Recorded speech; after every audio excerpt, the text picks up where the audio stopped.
चैत्र नवरात्रि की आप सभी को ढेरों शुभकामनाएं और हिंदू वर्ष 2081 की भी आप सभी को ढेरों शुभकामनाएं। जी हाँ बाबा लोग, हमारा नव वर्ष 1 जनवरी से नहीं अभी तो चैत्र नवरात्रि की प्रथम तारीख को शुरू होता है, जो कि 9 अप्रैल से शुरू हो गया है। प्रणाम, मेरा नाम है विजय जमलोकी और मैं केदारनाथ से हूँ। केदारवासी के व्लॉग्स के एक नए एपिसोड में आप सभी का स्वागत है। आज हम बात करेंगे हिंदू नव वर्ष की और चैत्र नवरात्रों में जिन 9 देवियों की, आदिशक्ति के जिन 9 अवतारों की पूजा की जाती है उनके बारे में। तो सबसे पहले हिंदू नव वर्ष की बात करते हैं। अब जैसा कि मैंने आपको बताया कि हिंदू नव वर्ष 9 अप्रैल से शुरू हुआ है 2081 से। महाराजा विक्रमादित्य जो कि बहुत प्रतापी राजा थे, उनके नाम पर ही हमारे हिंदू नव वर्ष का नाम विक्रम संवत पड़ा था, क्योंकि विक्रम संवत की शुरुआत राजा विक्रमादित्य के द्वारा ही की गई थी। विक्रम संवत नॉर्मल जो न्यू ईयर होता रहता है, जो कि 2024 है, और 2081, इसमें 57 वर्ष का डिफरेंस होता है। हम लोग 1 जनवरी को न्यू ईयर नहीं मनाते, हम न्यू ईयर मनाते हैं चैत्र नवरात्रे, जो कि हमारे हिंदू नववर्ष के 12 महीनों का पहला महीना होता है चैत्र, उसके प्रथम तारीख को। इस वर्ष वो तारीख 9 अप्रैल की है और इसी दिन से हिंदू नववर्ष जो सनातनी नववर्ष है उसका शुभारंभ हो गया है। इसी में 9वें दिन पड़ती है रामनवमी, जिस दिन भगवान श्री राम का जन्मोत्सव भी मनाया जाता है। और इस वर्ष तो ये जन्मोत्सव और भी खास है क्योंकि रामलला 500 साल बाद अपने महल में अपना जन्म दिवस मनाएंगे। इसी के साथ साथ हमारे महीने जनवरी फरवरी नहीं होते बाबा लोग, हमारे महीनों के नाम भी नॉर्मल जो जनवरी फरवरी होते हैं उससे अलग होते हैं। इनको भी आपको जानना चाहिए। ये महीने हैं चैत्र बैसाख, ज्येष्ठ आषाढ़, श्रावण भाद्रपद या भादो जिसे आप कहते हैं, अश्विन कार्तिक, मार्गशीर्ष, पौष जिसे आप पूष भी कहते हैं, माघ एवं फाल्गुन। तो ये 12 महीने होते हैं हिंदू नववर्ष के। जनवरी फरवरी तो बहुत देर में आया, हमारे महीने तो पंचांग पता नहीं वैदिक टाइम से चली आ रही है, कई हजारों साल पुरानी है।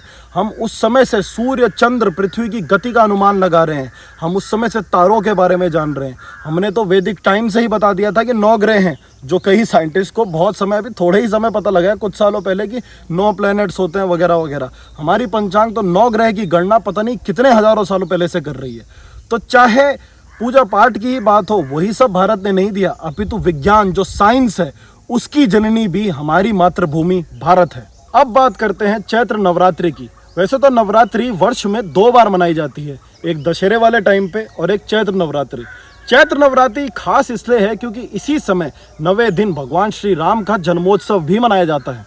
भगवान श्री राम चैत्र नवरात्र के 9वें दिन उनका जन्म हुआ था और अवतार लेकर उन्होंने पूरी धरती पर एक परोपकार किया था। तो चैत्र नवरात्रे में 9 देवियों की, नवदुर्गा की पूजा होती है। ये 9 की 9 देवियां आदिशक्ति माता पार्वती से ही उत्पन्न हुई है। चलिए बात करते हैं 9 देवियों की। पहली देवी प्रथम शैलपुत्री, हिमालय का नाम शैल भी है और माता पार्वती ने जब हिमराज हिमावन के घर पे जन्म लिया तो उनका नाम शैलपुत्री रखा गया। शैलपुत्री अर्थात हिमालय की बेटी।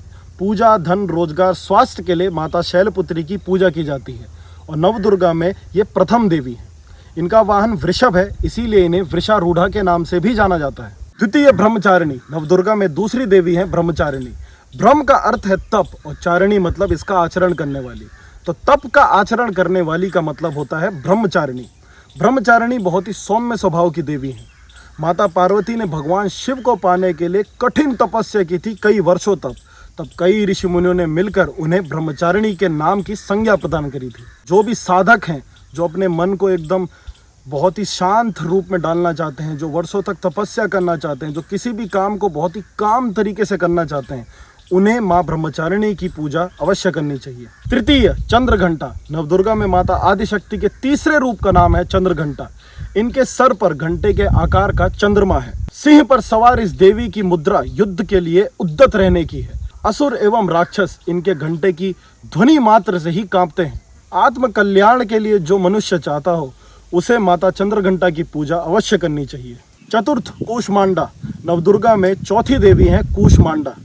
मान्यता है कि इन्हीं देवी की मुस्कान, मंद मुस्कान मात्र से संपूर्ण ब्रह्मांड की उत्पत्ति हुई थी, इसीलिए इन्हें कूष्मांडा के नाम से जाना जाता है। इन देवी की 8 भुजाएं हैं, इसीलिए इन्हें अष्टभुजा भी कहा जाता है। 5वीं देवी, नवदुर्गा में जो 5वीं देवी हैं उनका नाम है स्कंद माता। स्कंद भगवान कार्तिकेय का नाम है और भगवान कार्तिकेय की माता का नाम स्कंद माता। नवदुर्गा में 6ठी देवी है कात्यायनी। कात्यायन ऋषि के घर पैदा हुई, इसीलिए इनका नाम कात्यायनी पड़ा। कात्यायन ऋषि ने कई वर्षों तक माता आदिशक्ति की तपस्या की। माता आदिशक्ति जब प्रसन्न हुई तो उन्होंने वर मांगने को कहा, तो ऋषि ने उन्हें ही अपने घर में पुत्री के रूप में, वर के रूप में मांग लिया।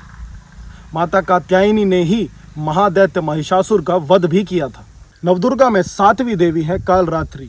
काल अर्थात समय और रात्रि मतलब रात। जो सिद्धियां एक साधक को रात के समय साधना से मिलती हैं, उन सिद्धियों की देवी माता कालरात्रि है। अलौकिक सिद्धियां, तंत्र सिद्धियां, मंत्र सिद्धियां माता की उपासना से आपको प्राप्त होती हैं। माता कालरात्रि नवदुर्गा में माता आदिशक्ति का सबसे प्रचंड रूप है। माता आदिशक्ति का 8वां रूप है महागौरी। जब ब्रह्मचारिणी के रूप में माता पार्वती ने भगवान शिव को पति रूप में पाने के लिए कठिन तपस्या कई वर्षों तक की, तो उनका रूप, उनका जो रंग था वो काला पड़ गया था और उनका शरीर भी दुर्बल हो गया था। भगवान शिव माता की तपस्या से प्रसन्न हुए और उनके रूप को पुनः गौर रूप में परिवर्तित किया। गौर अर्थात गोरा रूप। इनके आभूषण भी श्वेत हैं, इसीलिए इन्हें श्वेतांबरा के नाम से भी जाना जाता है। महागौरी माता पार्वती का सबसे उत्कृष्ट रूप है। और नवदुर्गा में 9वीं देवी है सिद्धिदात्री। नाम से ही आपको पता लग रहा होगा, सभी सिद्धियों की देवी माता सिद्धिदात्री हैं। भगवान शिव का जो अर्धनारेश्वर स्वरूप है, जिनमें आधे भगवान शिव हैं और आधे माँ आदिशक्ति, उनमें जो आधी माँ आदिशक्ति हैं वो भी सिद्धिदात्री हैं।